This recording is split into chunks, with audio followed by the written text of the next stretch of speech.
So when you hear the question of what is innovation, what comes to mind? I think a lot of times when I think of it, I think of that fancy white robot that are at all the tech shows that talk to you. Maybe it's a VR headset that lets you go on adventures in your PJs on your couch. Or maybe it's something as old school as a light bulb. I realized, though, when I asked myself, what is innovation, I didn't really have a clear sense of what it meant to me. I knew I used it in phrases and terms because it kind of sounded cool, and people said I needed to be innovative. Or I heard people mentioning it over time. But really, I didn't have an understanding to myself what innovation was. So I did what we all do when we have a question. You go to Google, type in define innovation, and that definition we heard this morning came up. That action or process of innovating, the idea of coming up with a new idea, method, or product. See, to me, innovation was these grand moments. It was that little cool blue robot I got to play with little kids that I could control from an iPad. It was going to the DigiPlay space at Bell Lightbox and moving my arms and seeing paint being illustrated on a screen. It was at the X when you have all those amazing concoctions like deep fried cheesecake or poutine balls. The problem with really seeing innovation that way was I couldn't see myself in that innovation. I was not going to have a scientific discovery like you just heard from Dr. Padina. I was not going to invent that new next technology. So if I wanted to be an innovator, where could I find myself really in that? And that really, it's kind of funny how things always happen at just that right time. A friend had shared a YouTube clip with me of the late night show with Stephen Colbert, and he had professor of mathematics and physics on, Brian Greene. And Brian Greene was sharing a little bit about Einstein's theory of relativity.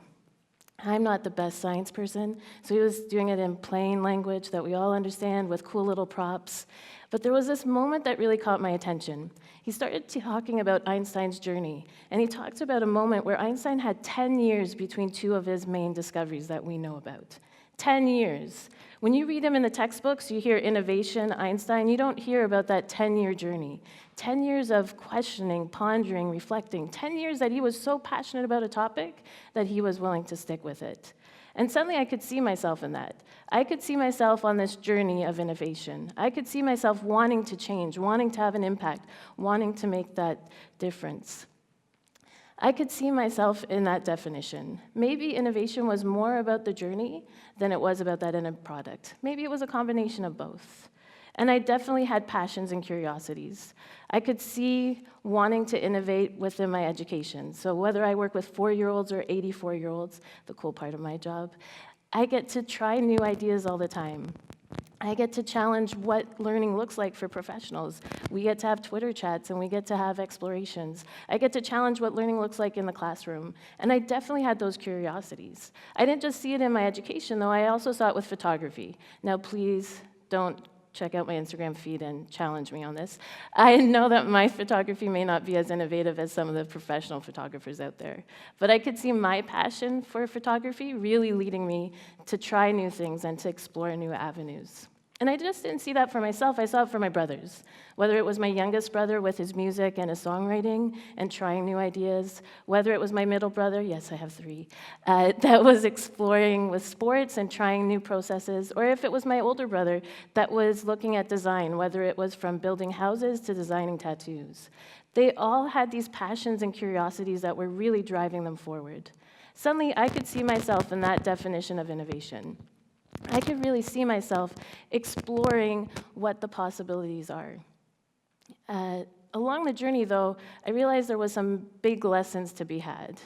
You come to that realization that you're an innovator, and then you go, now what? So what kind of moment? And the first moment that I had to tackle with was understanding that the small moments count, right? We talked about that Einstein journey with the 10 years.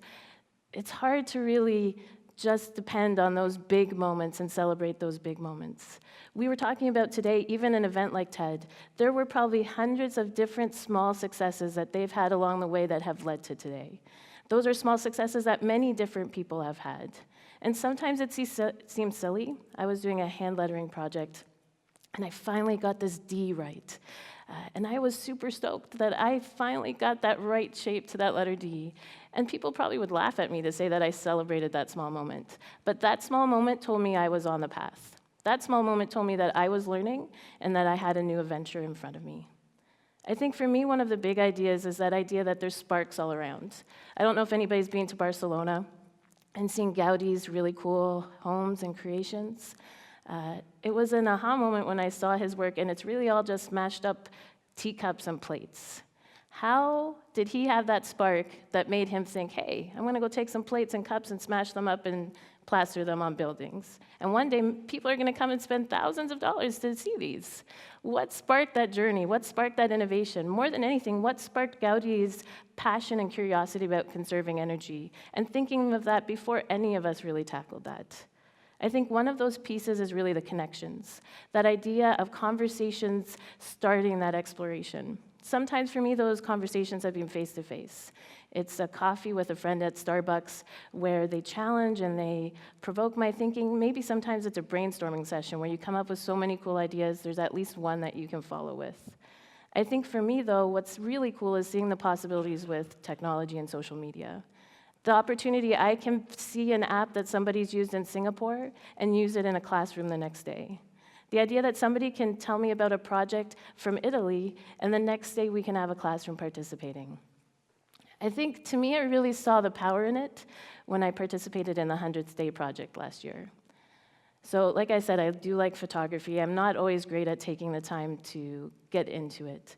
So I had finished my master's on the Monday, and the next day, I opened up my Instagram feed to see Elena's Treehouse, and she had this post about the 100th Day Project.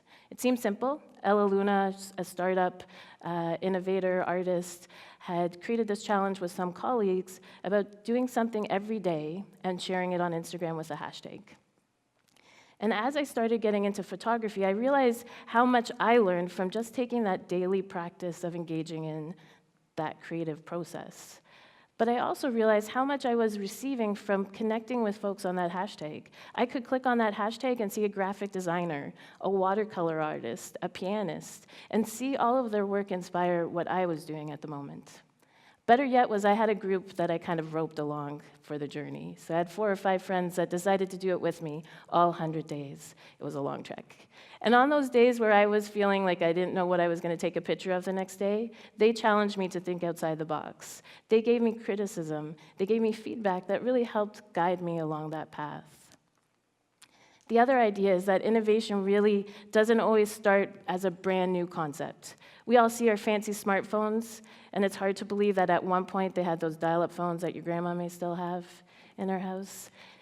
It seems like a completely new product, but really it's been iterations and innovations over time. Mark Ronson has a great TED Talk about remixing, and he said, really remixing is taking something you love and building on it. I could see that with my grandpa. So my grandfather came from Italy and moved from this big village and farming to a little parcel of land in Toronto. And you may not think that's really innovation or remixing, but he had to take all of those ideas and strategies that he had for a big field and now apply them to a postage stamp backyard where you could barely fit a kiddie pool. Somehow he had every vegetable you can imagine with trees growing 3 fruits. And in that moment, he remixed what his understanding was, what he knew from before, and made it work for the situation he had. A lot of times that is innovation. It's hitting those roadblocks or hitting those concepts that you can't push forward and finding a new path or a new idea. I think the hardest lesson for me is taking a pause. Like, I like to be busy, and I have my phone on me at every second. It's kind of crazy that it's not with me right this minute. And I get stuck in that cycle. You get up, you go to work, you go to school, you go home, you work, you go to bed, and it just keeps on going. And I really was challenged last year of the importance of taking that pause. Because I realized all those wonderful sparks happening around, those people, those readings, those conversations, I didn't really notice them unless I did stop and reflect. So for me, that means I put on my earbuds, I walk down to the lake, and I just walk till my brain starts thinking and sparking and flowing. We all each have our own pause, but that pause is essential as we move forward. I think most importantly, it's just to remember that there's sparks all around you. You have friends, you have educators, teachers, you have books, you have videos, all these possibilities that can really force us to take that spark and go on this amazing journey. But more so than not, it's realizing that we all have the potential to be an innovator. We all have that opportunity to seek out sparks. We all have the chance to celebrate those small moments and embark on a journey that won't just affect change for us, but for the people around us. Thanks.